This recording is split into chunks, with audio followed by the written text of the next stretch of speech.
আজকে পেঁয়াজ রসুন আর হচ্ছে ধনিয়া পাতা কাঁচামরিচ, এই যে ধনিয়া পাতা আর কাঁচামরিচ এগুলো দিয়ে একসঙ্গে হচ্ছে ভর্তা করব। এগুলো দিয়ে ভর্তা করে এই ভর্তা দিয়ে আর হচ্ছে পিঠা দিয়ে, খোলা পিঠা আমাদের এইদিকে রাজশাহী অঞ্চলে চিতাই পিঠা বলে। আজকে এই ভর্তা আর কাঁচামরিচ, এটাকে মেনলি ধনিয়া পাতা আর কাঁচামরিচের ভর্তা করতে রসুন পেঁয়াজ ব্যবহার করলে এটার আর একটু ফ্লেভার সুন্দর হয় আর এটার হচ্ছে স্বাদটাও আর একটু বাড়ে। এজন্য আজকে এইভাবে করব। যেহেতু শীত পড়ে গেছে এখন এইভাবে পিঠা খেতে খুব ভালো লাগে। আর আমার হাজব্যান্ড মেনলি তেলের পিঠা পছন্দ করে না, তেলের বড়া বা পিঠা বা অন্য কোনো খাবার পছন্দ করে না, কিন্তু এই চিতাই পিঠা এইভাবে বানাই দিলে, হাঁসের মাংস গরুর মাংস বা এরকম ভর্তা করে দিলে তার খুব পছন্দ। তো আজকে এইভাবেই আমি চেষ্টা করতেছি বানানোর জন্য।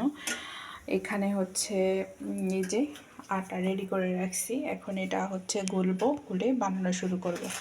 এই আটাগুলো আজকে একদম হচ্ছে গুঁড়া করে নিয়ে আসলাম, যাতে সাজো সাজো নতুন নতুন আটা, নতুন নতুন চাউল, নতুন নতুন ধানের পিঠা সব মিলায়ে আজকে চিতাই পিঠা বানানো হবে। তো এই যে পাটায় পিষে কাঁচামরিচের আর ধনিয়া পাতার ভর্তা বানাই ফেলছি। এখন হচ্ছে পিঠা বানাবো। পিঠা বানানোর জন্য সব কিছু এখন রেডি করব। ভর্তাটা কিন্তু অনেক টেস্ট হয়েছে, এটুকু ভর্তাতেই অনেকগুলো পিঠা খাওয়া হয়ে যাবে। তো আমিও শুরু করে দিলাম। এই যে এখানে কুসুম কুসুম গরম পানি নিয়েছি, হচ্ছে ভাপ উঠতেছে পানির। আর এইখানে যে আটা হচ্ছে অর্ধেকটা ফ্রিজে রাখলাম, আর এখানে যে আটাটা ছিল মানে চাউলের গুঁড়াটা, এটা হচ্ছে আলু চাউলের গুঁড়া চিতই পিঠা বানানোর জন্য নিয়ে আসলাম। এখন এটা মিক্সড করে নেব। আমিও শুরু করে দিলাম চিতই পিঠা। অনেকে বলে খোলা পিঠা, আমাদের রাজশাহী অঞ্চলের মানুষ বলে চিতই পিঠা। তো এখন আমিও বানাবো, সবাই সাথে থাকো আর দেখবে আমি কি করে পিঠাটা বানাই। এইভাবে আগে গোলাটা মাখাই নিব পিঠার। কুসুম কুসুম গরম পানি করে নিছি। গরম পানি করে নিলে পিঠাটা অনেক সফট হয় আর পিঠাটা হচ্ছে অনেক বেশি মজা লাগে খাইতে, ফুলেও ভালো।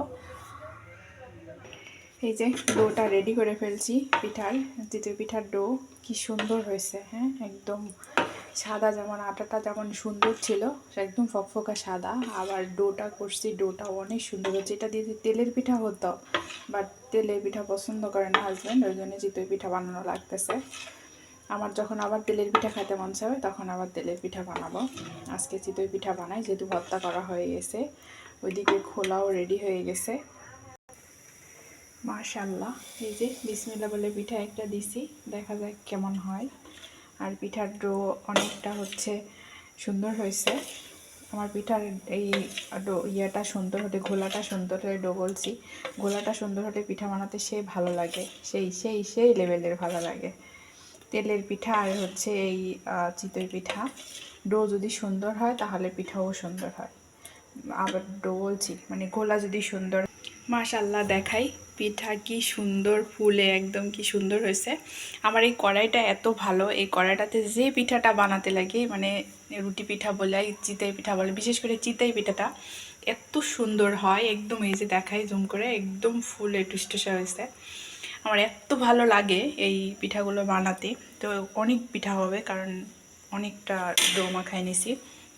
তো মাশাআল্লাহ, পিঠা দেখে আমার অনেক মন শান্তি হলো আর কি। এখানে পিঠা রেডি, ফুলকো ফুলকো চিতই পিঠা। এখানে হচ্ছে পিঠার হচ্ছে মশলা, এইটা হচ্ছে পালং শাক দিয়ে, মাছ দিয়ে, ধনে পাতা দিয়ে আর পাঙ্গাস মাছ দিয়ে। আর এটা হচ্ছে ধনিয়া পাতা, রসুন, পেঁয়াজ আর কাঁচামরিচ। আর এটা হচ্ছে তিতলের চাটনি। এইটা হচ্ছে চিতই পিঠার একমাত্র হচ্ছে খাবার, হচ্ছে সব থেকে মজার, মানে যেটা চিতই পিঠার জমানো, এটাই হচ্ছে চিতই পিঠার একমাত্র রেসিপি।